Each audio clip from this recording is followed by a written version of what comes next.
tadi disebutkan bahwa seseorang yang akan masuk Islam itu mandi ya, wajib mandi ya sebenarnya kalau nggak salah ya.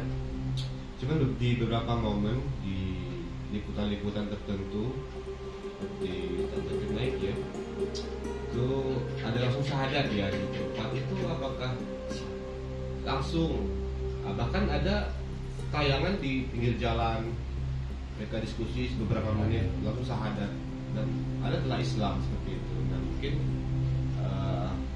apakah itu suatu hal yang wajib atau seperti apa, mungkin bisa bagi kita semua. Terima kasih. Ya ini bukan tanya jawab ya Pak. Kalau tanya jawab kan antara guru sama murid. Ini kita diskusi, diskusi. Jadi tidak ada yang monopoli. Saya benar, ini salah enggak? Saya mungkin bisa salah juga.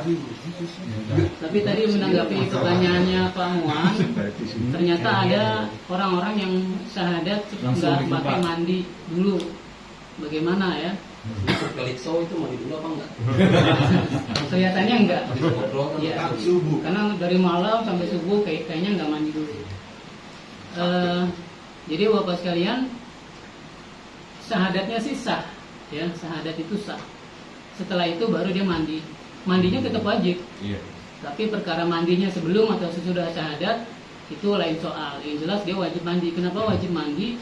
Karena selama ini kemarin selama dia belum menjadi muslim itu dia nggak pernah mandi wajib. Dia cebok aja nggak pernah. Masih nggak bersih ceboknya. Iya, gitu cebok ya. aja, atau kalaupun cebok nggak bener lah, nggak memenuhi syarat-syarat fikih. Jadi maka dia wajib mandi. Apalagi yang sudah berkeluarga, sudah nikah, itu dia sudah berhubungan suami istri. Berapa kali dia hubungan suami istri nggak pakai mandi wajib. Nah, maka ketika dia memutuskan masuk Islam, dia wajib mandi, membersihkan diri dari semuanya. Dan itu luar biasanya fadilahnya orang yang mu'alaf tuh. Jadi gimana ya? Jadi ketika dia memutuskan masuk Islam, misalnya di umur 40 tahun, maka 40 tahun umurnya itu gratis sama Allah tuh nggak dihisap. Gratis Pak. Kapan mulai dihisap? Ketika dia syahadat.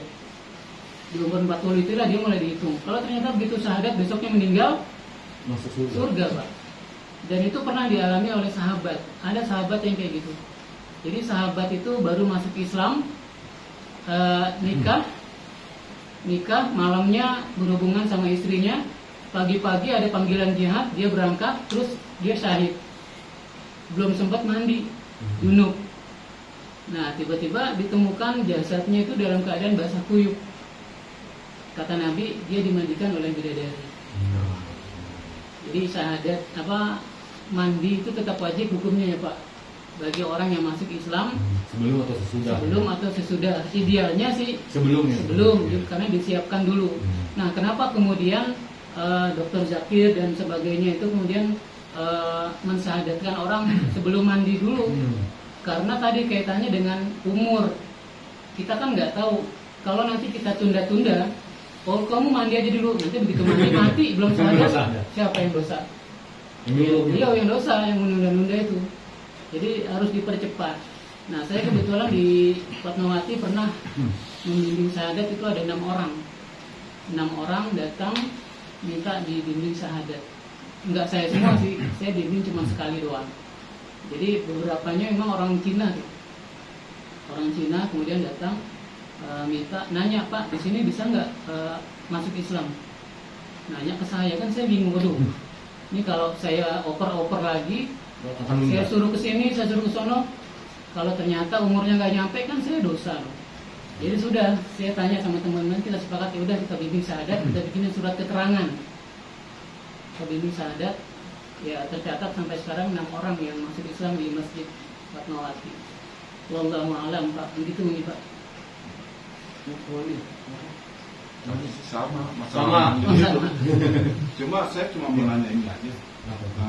Tambahannya, kita kan dari alam roh itu kan sudah diislamkan Pak. Iya. Nah, kenapa pas kita lahir ternyata kita bukan di agama Islam dan kita mau masuk Islam harus syahadat lagi kan? Iya. Kenapa? Kan kita sudah beragama Islam. Yang keluar dari Islam kan, jadi begitu lahir dia jadi Kristen, jadi Hindu, Buddha dan sebagainya. Itu Nabi udah jawab tuh. Jadi yang menjadikannya dia Yahudi, Nasrani, Majusi adalah orang tuanya. Pak Bawahu, ya Yuhawidayatani, kemudian Auyuma Jisani dan seterusnya. Jadi orang tuanya yang menjadikan mereka. Jadi kullu mauludin yuladu ala fitrah. Semua bayi lahir dalam keadaan fitrah. Fitrahnya apa?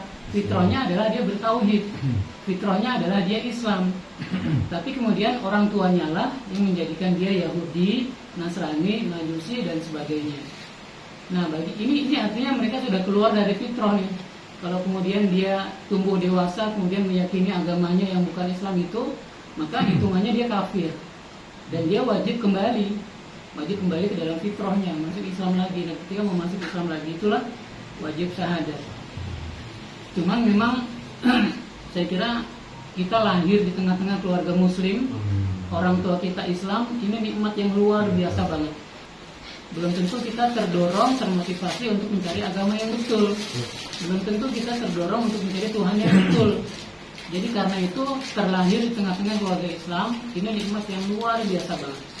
Luar biasa. Kenapa luar biasa? Harusnya ada tuh tadi urgensi syahadatain itu salah satunya adalah dia fadhailun azimah. Fadilah yang sangat besar. Sangat besarnya apa? Menyelamatkan hidup kita dunia akhirat, Pak. Kalau dunia sih ya kecil banget lah, nggak seberapa. Tapi akhirat ini, Pak. Jadi kita sudah jadi muslim, sudah bersyahadat dari alam roh sampai hari ini kita masih konsisten di dalam Islam, itu luar biasa, Pak. Nah, tugas kita sekarang adalah bagaimana mempertahankan keislaman kita sampai mati. Jadi apapun yang terjadi ya mestinya kita jaga keimanan kita, keislaman kita jangan sampai lepas. Maka anak cucu kita juga harus kita ajarkan ini, memegang teguh tauhid mereka, akidah mereka, keimanan mereka, keislaman mereka, sehingga tetap mati nanti dalam keadaan muslim, dalam keadaan bersyahadat. La ilaha illallah Muhammadur Rasulullah. Wallahu a'lam, Pak.